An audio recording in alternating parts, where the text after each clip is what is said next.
keto. Thanks for watching.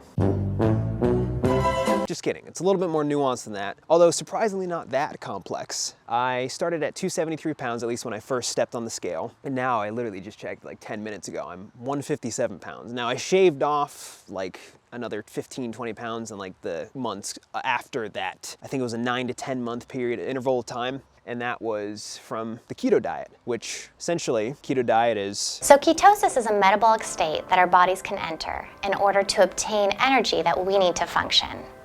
In ketosis, our body uses fat to create an energy source called ketone bodies in a process called ketogenesis. Cold turkey keto, 0 carbs, 0 sugar, at least as close as you can get with that. You will be able to lose a lot of weight very quickly, at least in my case. I don't know if I can speak the same for everyone else, but that's been my personal experience. Now, I sort of facilitated that with like walks. I imagine any sort of workout would speed it up even faster if you're trying to get results as quickly as possible. In my case, I specifically made sure to try to get my carb intake and my sugar intake as close to 0 as possible. Now, there's only a few components that you really need to understand in order to apply this. You can apply this literally anywhere. It's easier when you're grocery shopping, but say if you want to go out and eat food or you know, pick up food somewhere, you can apply the same thing here. You can just pick off certain things of the food in order to meet that, or to avoid, you know, a carb intake. So what is okay to eat? Green checks for keto. Right, okay. So protein rich, these are clean proteins. So we got beef, pork, lamb, chicken, turkey. Essentially, there's only 3 things you really got to look at when you're looking at the nutritional facts on a label. You have the carbs, total carbohydrates. You have the sugar and dietary fiber, which you want carbs and the sugar to be as close to 0 grams as possible. But what's cool about the dietary fiber is that you just subtract that number from the total carbohydrates, and then that is you can treat that equation, or at least the result of that equation, as your total carb amount intake for that food that you consume. I did a basic amount of research when looking into this. It ended up being good enough, at least for the way that I used it. Now, I'm also gonna link a bunch of recipes and certain products that I would use sort of as like, you know, ways to carry me through, because it is kind of bland and dreary a little bit. You can spice it up with cooking skills and everything, but you will, for the most part, especially in regards to convenience sake,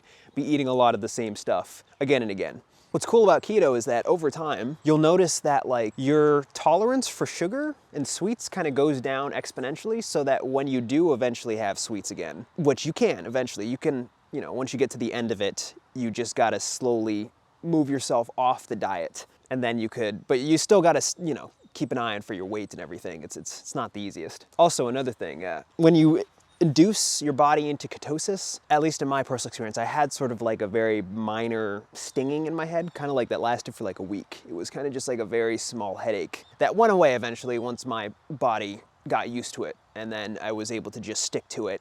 And then I shredded weight really quickly. Variety is not the best, let's just say. I mean, we all know not to have soft drinks, but what's the problem with an apple or a potato, for example? Yeah, so apples, carrots, those are what we call high glycemic fruits and vegetables. So they convert to glucose pretty quickly in the bloodstream. And what we're trying to do here is we're trying to reduce the amount of glucose that gets into the bloodstream, because glucose shuts off ketosis. But once you, let's just say, find a good cycle of a few different foods, it makes it considerably easier. Oh, and one really cool thing about keto is that you don't have to calorie count, like whatsoever. Your body almost moderates your food intake by itself. Like the more that you stick to it, the longer it goes, you'll notice yourself sort of just eating less and less.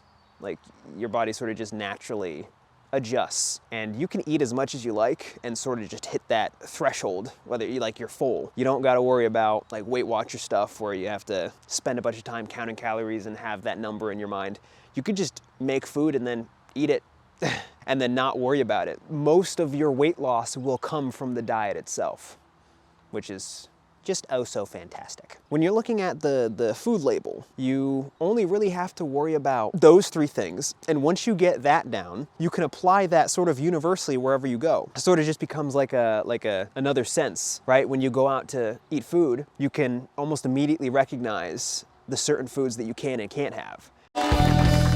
Welcome back to I Can't Eat That. Now you just stick to this, treat it like it's gospel for like however long it takes for you to reach whatever goal it is that you're looking for. At the very beginning, once you're making that swap, step on the scale, look at your amount, you know, that you're at, and then you sort of just stick to this regimen, recurring, like consistently. In due time, you will inevitably reach that point you're looking for. Now again, this is my own personal experience. It really just pertains to the individual. There's health reasons and certain abnormalities here and there may prevent people from being able to do something like this.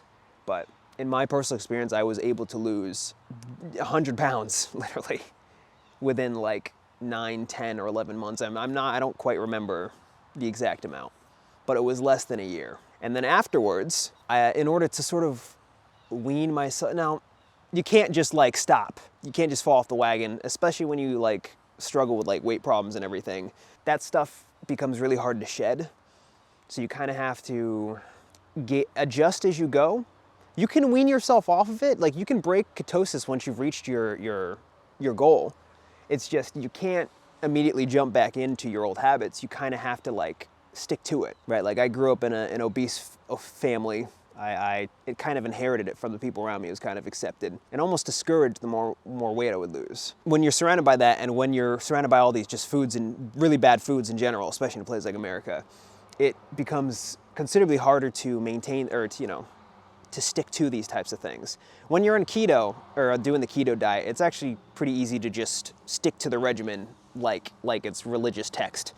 But when you start to wean yourself off, you kind of have to constantly be keeping an eye on your weight and not gorging yourself back into old habits.